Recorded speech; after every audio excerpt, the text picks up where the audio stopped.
Du coup, je m'appelle Irvine, j'ai 27 ans et donc je suis étudiant là encore en ce moment. Est-ce que tu peux me dire tes objectifs actuels en sport? Mes objectifs actuels, c'est d'abord, en fait, j'avais à la base quand j'ai commencé, c'était un objectif de remise en forme. Donc, parce que j'avais eu plusieurs excès dans ma vie au niveau alimentaire qui ont fait que j'avais envie de pouvoir revenir à un physique un peu plus athlétique et plus fonctionnel. Là aujourd'hui, je suis plus dans du maintien et puis un petit peu de prise de muscle aussi, juste histoire Ok, de bien passer le passage à la bientôt trentaine. ok. Et objectif de calisthénie aussi un petit peu? Objectif de calisthénie aussi, parce que c'est principalement ce que je fais du coup avec Edgar. Donc ouais, objectif de calisthénie, travail des skills, différents trucs, proprioception, tout ça. Ouais, Puisque j'avais pas des facilités justement là-dessus, donc ça m'a bien aidé là-dessus de pouvoir me débloquer un peu les articulations déjà avant de pouvoir commencer à vouloir faire toutes les figures en force et tout ça. ok. Et c'est quoi tes objectifs en priorité en calisthénie? Mais mon objectif en priorité là, c'est d'avoir ce foutu handstand parce que ça fait depuis 1 an et demi que je le bosse. Et bon là maintenant, je pense qu'on en est peut-être pas très loin. Peut-être 2026, on verra. Ouais. Sinon, les autres objectifs, faudrait que je bosse un peu plus certains skills comme le front lever que j'ai un peu délaissé.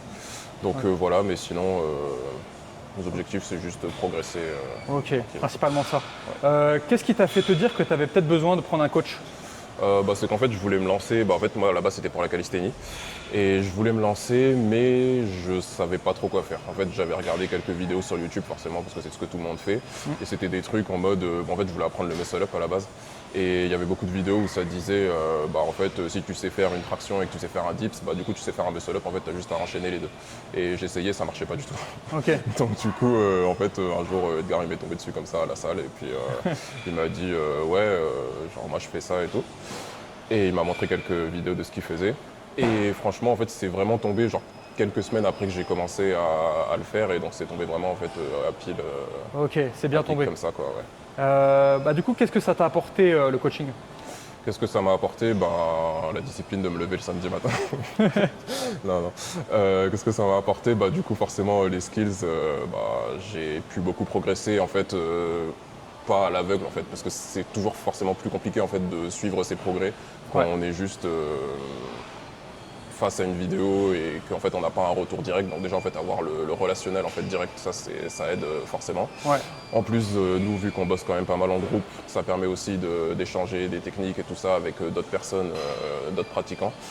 Et puis, sinon, qu'est-ce que ça m'a apporté d'autre?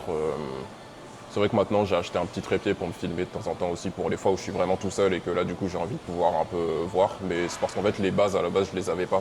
ouais. Donc, je savais pas en fait qu'est-ce qu'il fallait regarder et tout ça. Et donc, du coup, le coaching, il m'a apporté ça pour pouvoir maintenant, moi, m'auto-évaluer un peu plus facilement. Ok. Est-ce que tu penses que tu as plus progressé avec le coaching que tu aurais progressé tout seul? Ouais, largement.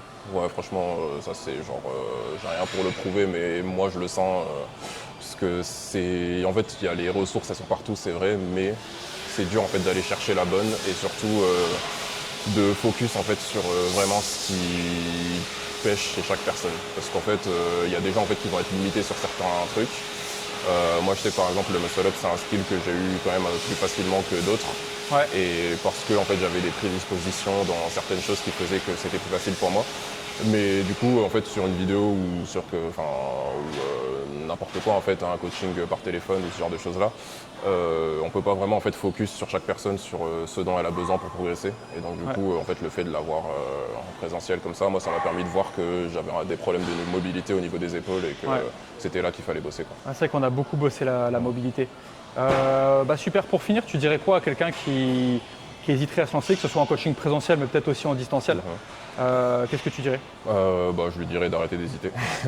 Non, mais sinon, plus sérieusement, il faut savoir ce qu'on veut, en fait, définir ses objectifs, même si c'est pas des objectifs hyper précis, mais savoir à peu près où est-ce qu'on veut aller et se dire, se donner une espèce de fenêtre. Je me dis par exemple dans 6 mois j'ai envie d'avoir ça. Si c'est quelqu'un qui fait pas du tout de sport, il se dit par exemple, je sais pas, j'ai envie de pouvoir savoir faire 10 pompes d'ici 6 mois, 1 an, c'est rien. Ouais. Donc fixer des petits objectifs comme ça, dans une timeline raisonnable quand même. Ouais. Et puis surtout en fait ne pas avoir peur, parce que c'est souvent ça en fait, on a peur de se lancer ou on a peur de pas savoir par où commencer, donc faut juste en fait tester, c'est comme tout en fait, c'est comme tous les sports, Ok. Tester, Donc, se lancer et ça devrait le faire. se renseigner et puis voir ce qui nous convient. Ok, top. Et bah nickel.